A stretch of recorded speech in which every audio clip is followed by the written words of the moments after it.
Kita beralih ke TechBiz pemirsa. Pemirsa, Garmin akhirnya merilis Venue X1 di Indonesia. Jam tangan paling tipis dan ringan yang pernah dibuat Garmin, tapi tetap dibekali layar AMOLED besar 2 inci, bodi titanium, dan fitur outdoor kelas profesional.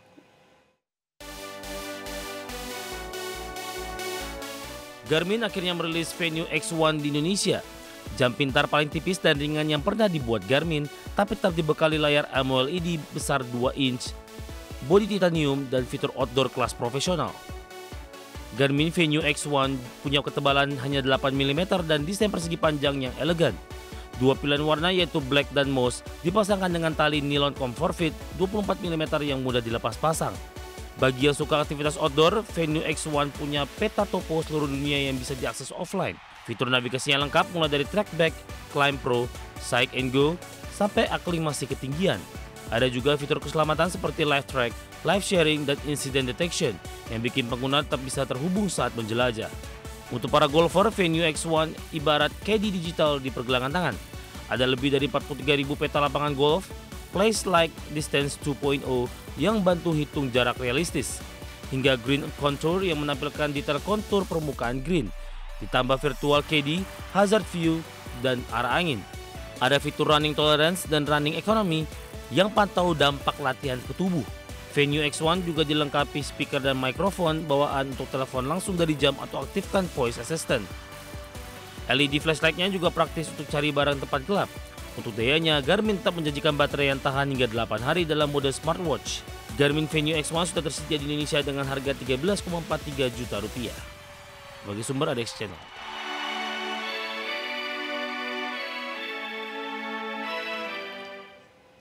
Pemirsa, EA kembali matikan salah satu layanan game klasik di tengah perkembangan teknologi dan pembaruan game baru, di mana beberapa judul lama harus mengucapkan salam perpisahan.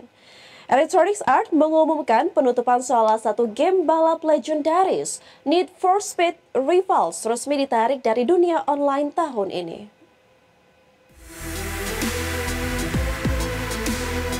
Electronic Arts akan menutup pelayanan online Need for Speed Rivals.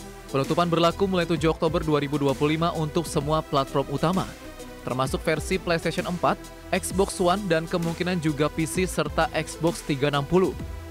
Keputusan ini diumumkan tanpa perpanjangan atau kompensasi pemain aktif. Mode multiplayer tak lagi dapat digunakan setelah tanggal tersebut. Fitur seperti leaderboard dan sistem balapan lintas pemain akan nonaktif. Pemain juga tak bisa lagi mengakses pencapaian online tertentu di Xbox. Semua elemen komunitas daring akan dinonaktifkan secara permanen. Meski layanan online dihentikan, game tetap bisa dimainkan offline. Campaign solo dan balapan melawan AI tetap berjalan normal. Tak ada batasan waktu atau pembatasan konten untuk pemain offline. Ini memberi ruang nostalgia bagi penggemar setia Rivals. Komunitas penggemar serukan solusi untuk warisan digital Rivals. Usulan muncul agar EA membuka server lokal atau peer-to-peer. Beberapa pemain juga diimbau selesaikan pencapaian online sebelum tutup. Upaya kolektif ini menegaskan pentingnya pelestarian game klasik. Need for Speed Rivals menutup babak terakhir di era daringnya.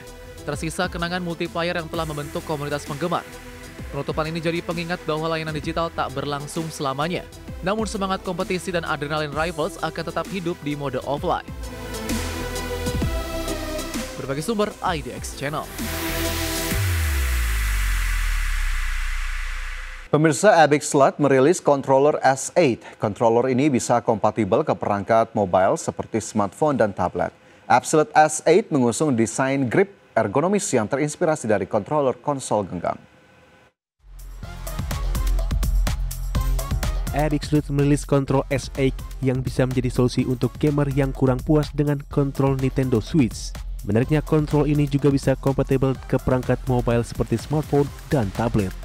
Abixlad S8 mengusung desain grip ergonomis yang terinspirasi dari kontrol konsol genggam. Bagian tengahnya dirancang elastis dan bisa ditarik hingga sekitar 21,6 cm. Cukup untuk mengakomodir layar Nintendo Switch dan Switch 2, atau untuk smartphone dan tablet berukuran layar besar. Kontrol ini membuat sederet fitur yang lengkap, mulai dari konektivitas Bluetooth, joystick dengan teknologi Halo Effect, giroskop 6 sumbu, dan motor untuk memberikan efek getar.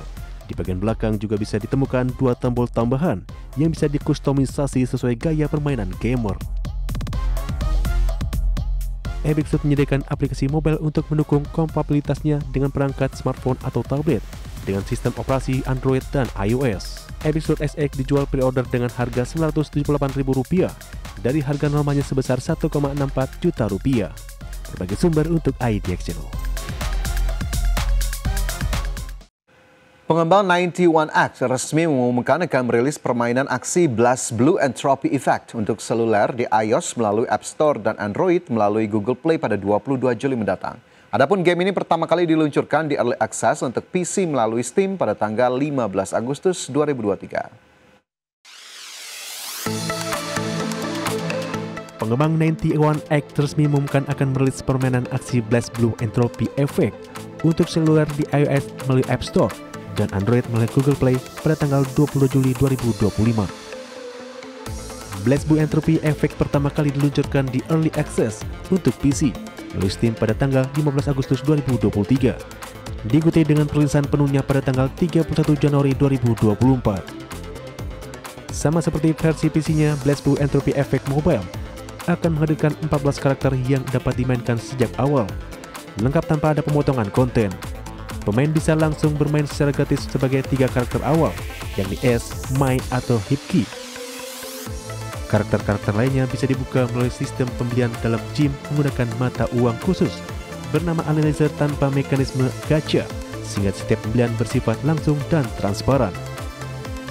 Selain itu, gym ini juga mendukung mode co-op baik secara online maupun melalui jaringan lokal, memungkinkan pemain untuk bertarung bersama teman. BlazBlue Entropy Effect juga telah mendukung kontrol penuh, tata letak sentuh yang dapat disesuaikan, serta performa mulus di perangkat tablet dan lipat.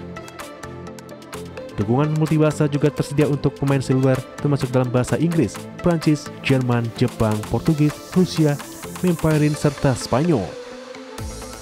Meskipun BlazBlue Entropy Effect awalnya dikembangkan sebagai game premium untuk PC, versi mobile mengadopsi model free-to-play guna menyesuaikan dengan kebiasaan pengguna ponsel. Berbagai sumber untuk IDX Channel.